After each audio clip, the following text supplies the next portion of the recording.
Senhor esteja convosco. Ele está no meio de nós. Proclamação do Evangelho de Jesus Cristo segundo Mateus. Glória a vós, Senhor. Depois da multiplicação dos pães, Jesus mandou que os discípulos entrassem na barca e seguissem à sua frente para o outro lado do mar, enquanto ele despediria as multidões. Depois de despedi-las, Jesus subiu ao monte para orar a sós. A noite chegou e Jesus continuava ali sozinho. A barca, porém, já longe da terra, era agitada pelas ondas, pois o vento era contrário. Pelas 3 horas da manhã, Jesus veio até os discípulos andando sobre o mar. Quando os discípulos o avistaram andando sobre o mar, ficaram apavorados e disseram: é um fantasma, e gritaram de medo. Jesus, porém, logo lhes disse: coragem, sou eu, não tenhas medo. Então Pedro lhe disse: Senhor, se és tu, manda-me ir ao teu encontro, caminhando sobre a água. E Jesus respondeu: vem. Pedro desceu da barca e começou a andar sobre a água em direção a Jesus. Mas quando sentiu o vento, ficou com medo e, começando a afundar, gritou: Senhor, salva-me.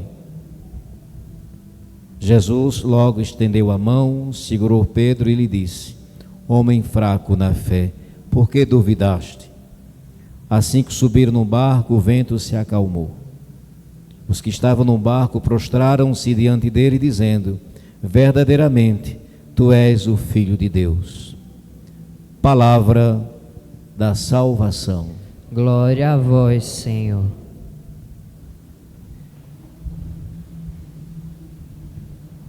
Meus queridos irmãos, queridas irmãs aqui presentes, mais uma vez quero saudar com alegria os queridos pais que participam conosco desta Santa Eucaristia.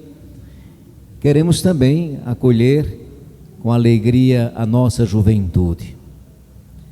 Quando eu estava lendo o Evangelho, tenho certeza absoluta que os jovens, os mais novos jovens do EJC, se lembraram do encontro. Qual foi o tema do encontro?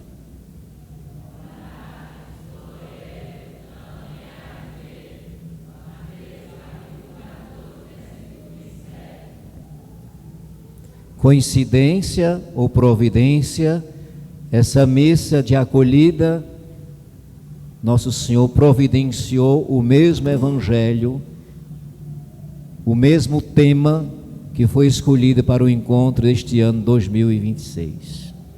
Coragem, sou eu, não tenhas medo. Queridos irmãos e irmãs, acabamos de ouvir a liturgia da palavra.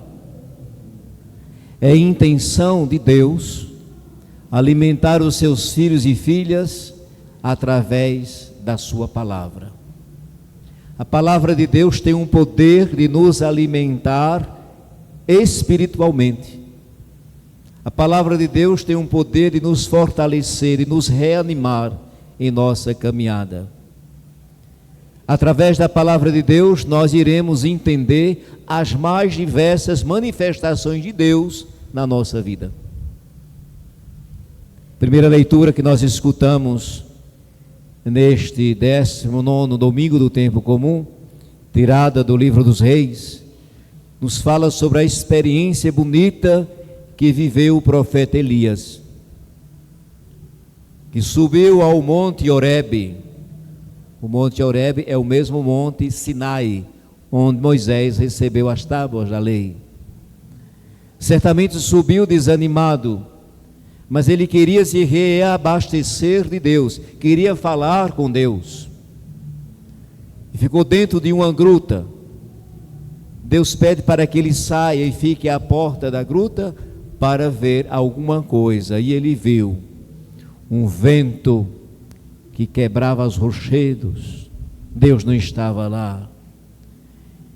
Ele viu um terremoto, percebeu que Deus não estava num terremoto. Ele viu fogo. Deus não estava no fogo. Estas manifestações já haviam acontecido. Deus já havia aparecido através destes elementos. Mas o nosso Deus é imprevisível. Ele sempre faz o que Ele quer, não do jeito que a gente quer ou imagina. Por último, veio uma brisa suave. E Elias entendeu e compreendeu que ali estava a presença de Deus. Eu sempre costumo dizer que quando nós silenciamos a nossa alma, nós somos capazes de ouvir a voz de Deus. Silenciar quer dizer, eu deixo Deus falar no meu coração. Elias sai revigorado, porque quando ele faz essa experiência de Deus, bonita, lá no Horebe, ele sai fortalecido, porque ele sai sabendo, eu me encontrei com o Senhor. Do jeito que vocês jovens saíram no final do encontro.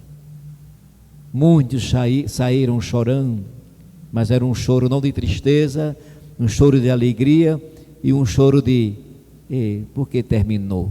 Não é? Por que a gente não permanece aqui para sempre?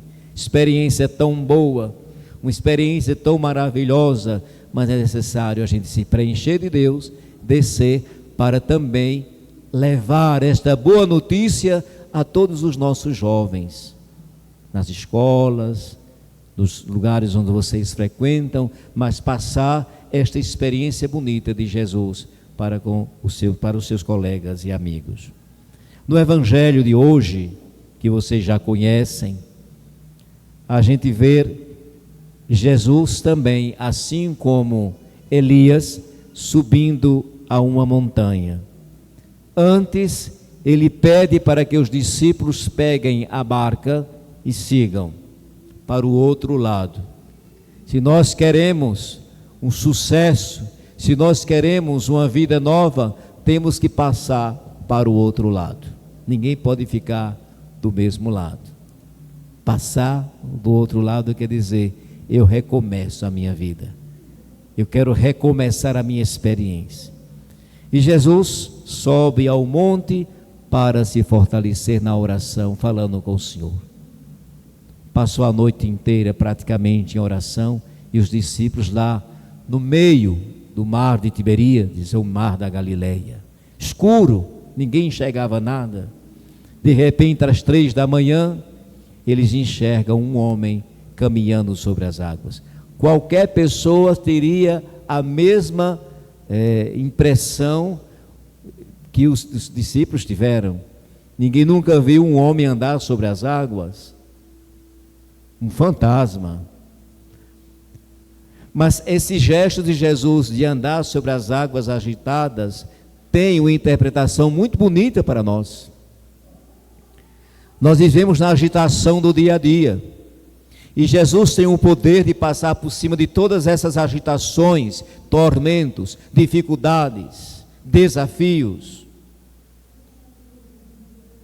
No meio da escuridão, eles enxergam esta luz que é Jesus. Mas Jesus diz, coragem, sou eu, não tenham medo. E Pedro, em nome daquela comunidade, diz, Senhor, se és tu, manda-me ir ao teu encontro. Vem. Só alguém que tem fé seria capaz de colocar os pés naquela água, o mar muito fundo. E ele segue. Enquanto ele enxerga a luz que é Jesus, ele dá passos por cima do mar. Mas depois vem as distrações. Ele vê a água agitada, ele percebe a escuridão e começa a afundar. Quando nós deixamos de olhar para Jesus e olhamos para as outras coisas, nos distraindo, nós começamos a afundar. Se quisermos ter uma vida perseverante nele, nós temos que olhar só para ele. Olhando para ele, nós somos capazes de atravessar o mar de Tiberíades, o mar da nossa vida, e chegarmos a outra margem são e salvos. Mas quando Pedro se distrai e tem medo, porque vem o medo, salva-me, Senhor. Mesmo diante desta experiência de pouca fé de Pedro, Jesus estende a mão, coloca-o em segurança no barco, mas também lhe diz: por que você duvidou, homem fraco na fé? Por que você duvidou? Então a gente precisa aprender com Jesus. Se queremos sair das tribulações da vida, se queremos vencer o mar agitado das nossas vidas, nós precisamos apenas olhar para Ele e todo mundo começa a passar por cima de tudo isso. Estas coisas que nós enfrentamos não são tão importantes quanto a visualização daquele que nos salva, daquele que nos ama, o próprio Jesus. E aqui eu gostaria de abrir uma digressão para os pais aqui presentes. A vocação paterna não é uma vocação tão simples como imaginamos. É uma vocação de responsabilidade. Quantos pais não passam por estas tribulações, por essas águas agitadas? Há muitos que afundam, outros não, conseguem perseverar porque estão sempre com os olhos fixos em nosso Senhor. É isso que eu desejaria também para vocês nesta noite.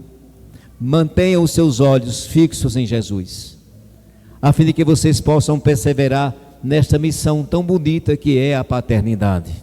É tão bonita que Deus quis dar a seu filho Jesus um pai, São José.